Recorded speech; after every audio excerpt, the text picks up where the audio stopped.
যেতে চাইছি। Net NEET দুর্নীতিতে কড়া পদক্ষেপ কেন্দ্রের, যে এনটিএর যে ডিজি ছিল সুবোধ কুমার সিং, তাকে সরানো। এনটিএর ডিজিকে সরানো হয়েছে যেহেতু এনটিএর পরীক্ষা পরিচালনা নিয়ে বারবার প্রশ্ন উঠেছে। স্বাভাবিকভাবে সরকার এই সিদ্ধান্ত নিয়েছে, আগামী দিনে আবারও বিশ্লেষণ করা পাঠানো হয়েছে।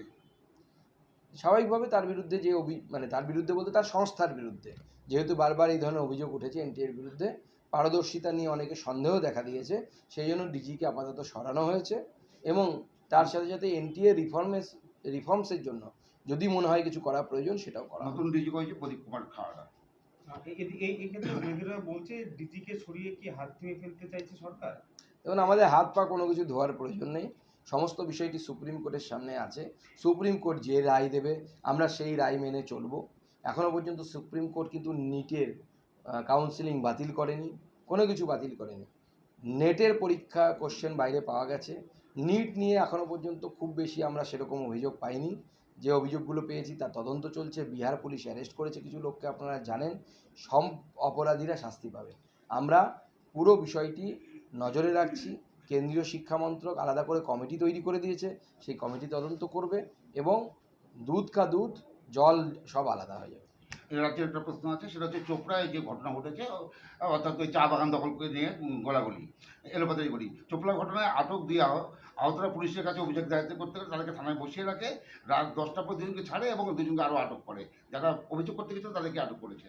দেখুন, ওখানে হামিদুর রহমান যে বিধায়ক আছে, সেই স্থানীয় বিধায়ক এবং তার দলবল একের পর এক চা বাগান দখল করে নিচ্ছে। কোনো হিন্দুদের চা বাগানে কাজ করতে দিচ্ছে না, আদিবাসীদের কাজ করতে দিচ্ছে না।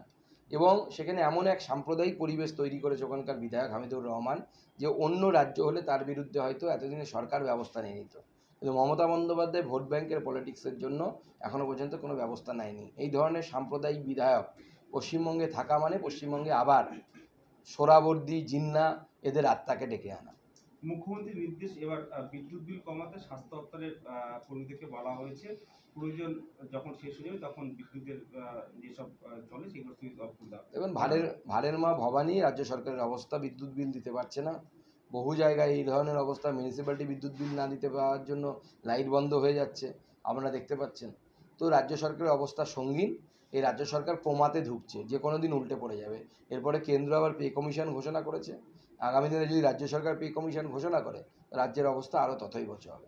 গোটা রাজ্যে জুড়ে গত কয়েকদিন ধরে অগ্নিমূল্য হচ্ছে সবজির দাম, হঠাৎ করে এমন দাম বাড়ছে কেন? নেপথ্যে কি কারণ? দেখুন, পেছনে হয়তো তৃণমূলের তোলাবাজির কোনো কারণ আছে, আপনারা খুঁজুন, আমরাও খুঁজছি, নিশ্চয়ই পাওয়া যাবে কোথাও না কোথাও কেউ তোলাবাজি করছে। শাসক দলের কারণে বেহাত হতে চলেছে রবীন্দ্র সরোবর, এটা নিয়ে কি বলবেন? দেখুন, রবীন্দ্র সরোবরকে দখল করে পারলে তৃণমূল ওখানে ফ্ল্যাট তুলে দিত, এখনও সেটা তুলতে পারেনি, এটা আমাদের সৌভাগ্য। মমতা বন্দ্যোপাধ্যায় তো মাঝে মাঝে ওখানে যান, সাপ টাপ কী সব দেখে বেড়ান, ফোনা আলা সাপ, ফোনা ছাড়া সাপ। বর্তমানে সাইবার অপরাধ বাড়ছে, কিন্তু সাইবার অপরাধের যে পোর্টাল রয়েছে সেখানে কোনো রকম অভিযোগ জানানো যাচ্ছে না, বেশ কিছুদিন ধরে কিন্তু এই সমস্যাটা দেখা দিয়েছে, কি বলবেন এটা নিয়ে? দেখুন, পশ্চিমবঙ্গে সাইবার তো ছেড়ে দিন, এমনি থানায় কাজ করে না, তার আবার সাইবার। একের পর এক ঘটনা ঘটে যাচ্ছে বিভিন্ন জায়গায়, মানুষের উপর অত্যাচার হচ্ছে, কোনো রকমের পুলিশ রাজ্য প্রশাসনের কোনো রকমের মাথা ব্যথাই নেই। তৃণমূল নেতারা বললে অ্যাকশান হচ্ছে, নাহলে অ্যাকশান হচ্ছে না। 2022 সালের পুরস্কার উত্তরবঙ্গ মেডিকেল কলেজকে দেওয়া হলো 50,000 টাকা। এবারে 2022-এ দেখা গেছিল যে গুয়াহাটি এক্সপ্রেস গ্যালারি হয়ে মারা গেছিল 9 জন, সেবার আহতদের চিকিৎসার জন্য উত্তরবঙ্গ মেডিকেল কলেজে নিয়ে আসা হয়েছিল। সেখানে তারা যে শুশ্রূষা দিয়েছিল বা পরিষেবা দিয়েছিল তার পুরস্কার স্বরূপ 50,000 টাকা কেন্দ্রের তরফ থেকে এবার দেওয়া হলো, এতটা পরে কেন দেওয়া হলো? দেখুন, যেহেতু সরকারি প্রতিষ্ঠান, আমরা জনগণকে আগে টাকা দিই। এবার যেমন অ্যাক্সিডেন্ট হলো, আমি নিজে দেখেছি হসপিটালে থাকা অবস্থাতেই যারা অল্প আহত হয়েছে তাদের হাতে 50,000 টাকা আমার সামনে তুলে দেওয়া হয়েছে সঙ্গে সঙ্গে।